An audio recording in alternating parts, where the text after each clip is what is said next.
नमस्कार साथियों, आपका स्वागत है आपके अपने यूट्यूब चैनल संस्कार चैनल पर। और आज हम सब बात करने वाले बीएड प्रथम वर्ष वालों के लिए, जिसका टॉपिक है पेपर थर्ड है समसामयिक भारत एवं शिक्षा।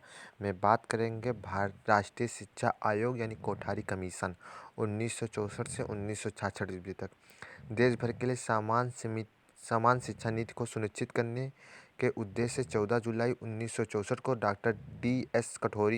कोठारी जो विश्वविद्यालय अनुदान आयोग के तत्कालीन अध्यक्षता की अध्यक्षता में 17 सदस्यीय राष्ट्रीय शिक्षा आयोग का गठन किया गया, ताकि दी गई अनुशंसाओं का अनुसरण करके मनुष्य के व्यक्तित्व व सामाजिक विकास की दिशा सुनिश्चित की जा सके। इस व्यापक उद्देश्य, स्वरूप और महत्व के आधार पर इसे राष्ट्रीय शिक्षा आयोग के नाम से जाना जाता है।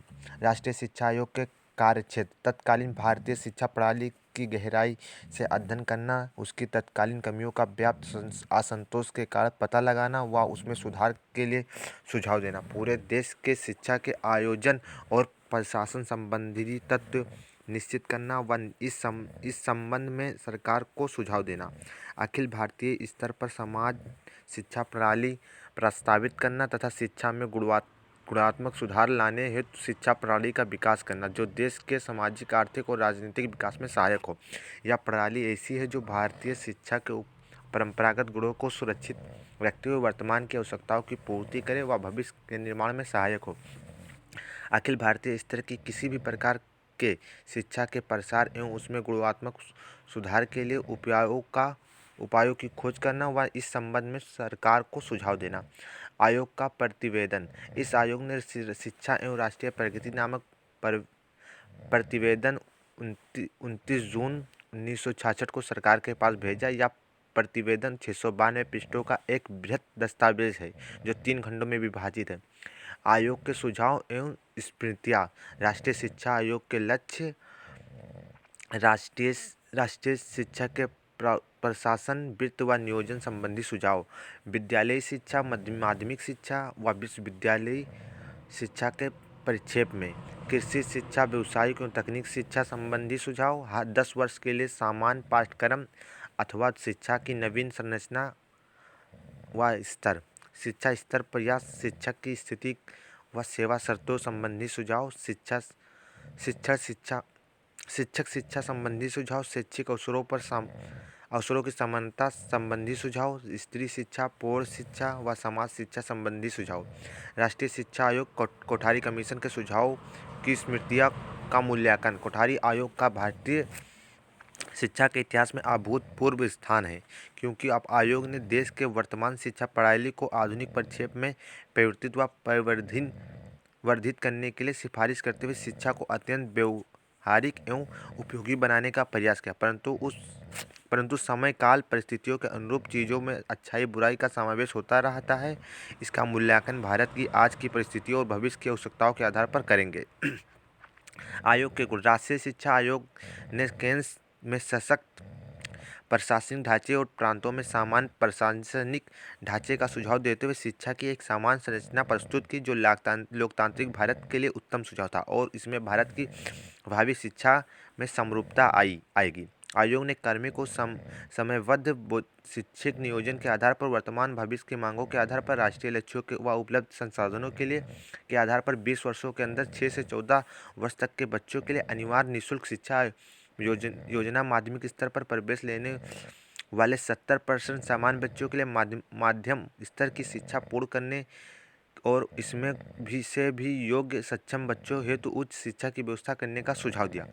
शिक्षा को उत्पादन और रोजगार परक बनाने हेतु शिक्षा के व्यवसायिक पर जोर दिया तथा उच्च शिक्षा के विस्तार रोक व उन्नयन पर बल दिया। आयोग ने शिक्षकों की स्थिति में सुधार करने हेतु उनके वेतनमान, पदोन्नति, कार्य एवं सेवा दशाओं आदि के विषय में महत्वपूर्ण स्मृतियाँ प्रस्तुत करके शिक्षकों को सामाजिक एवं आर्थिक स्थिति में सुधार करने का प्रयास किया। देश के आधुनिकीकरण हेतु विज्ञान शिक्षा की आवश्यकता व उच्च शिक्षा तथा वैज्ञानिक संसाधन पर अधिक व्यय करने का सुझाव दिया।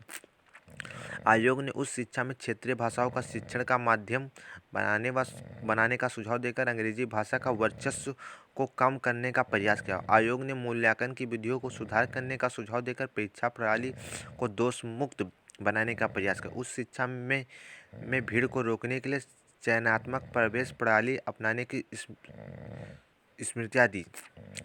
आयोग ने शैक्षिक अवसरों की समानता पर बल देते हुए स्त्री पुरुष हेतु सामान्य पाठ्यक्रम, पिछड़े, अनुसूचित, आदिवासी और पहाड़ी बच्चों के लिए विशेष आर्थिक सहायता व प्राथमिक शिक्षा को निःशुल्क बनाने, माध्यमिक व उच्च व्यावसायिक शिक्षा में छात्रवृत्ति को व्यवस्था करने पर बल दिया। आयोग की कमियां। आयोग ने प्राथमिक माध्यमिक स्तर पर शिक्षा के संगठनात्मक स्वरूप को निर्धारित करते हुए कक्षा 11 व 12 के संबंध में अस्पष्ट सुझाव दिया। यह स्पष्ट नहीं हो सका कि पहले से प्रचलित कक्षा 12 को माध्यमिक शिक्षा में ले जाना है अथवा विश्वविद्यालय का अंग बनाना है। आयोग द्वारा प्रस्तुत शिक्षा संरचना उलझी हुई व अस्पष्ट है। यही कारण है कि अगली राष्ट्रीय शिक्षा नीति 1986 में 10+2+3 की समान शिक्षा संरचना घोषित की गई। आयोग द्वारा प्रस्तावित शिक्षकों को वेतनमान और कार्य एवं सेवा दिशाओं को स्मृतियाँ शिक्षकों के लिए अधिक उपयोगी सिद्ध नहीं हुई। आयोग ने भाषा समस्या को समाधान हेतु त्रिभाषा सूत्र प्रस्तुत किया। उससे भी भाषा समस्या का सर्वमान्य हल नहीं निकल सका। इसके साथ ही संस्कृत भाषा की उपेक्षा हुई। आयोग द्वारा विज्ञान और प्रौद्योगिकी शिक्षा पर विशेष बल दिया जाने से बालकों का नैतिक व आध्यात्मिक विकास अवरुद्ध सा हो गया। राष्ट्रीय शिक्षा आयोग काठौरी कमीशन के सुझाव का शिक्षा व्यवस्था पर प्रभाव। राष्ट्रीय शिक्षा आयोग की सिफारिशों के आधार पर राष्ट्रीय शिक्षा नीति का निर्माण किया गया और 24 जुलाई 1968 को घोषित किया गया, जिससे इन सिफारिशों का अमल किया जाने लगा।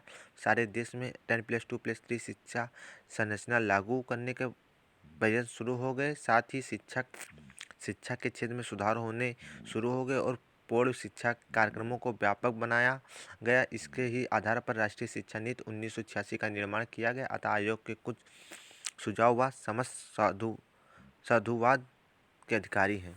अगर आप सभी को हमारे चैनल अच्छा लगे तो प्लीज़ लाइक, सब्सक्राइब और शेयर कीजिए। हम आपके लिए डेली क्लास लाते रहेंगे। Thanks for watching.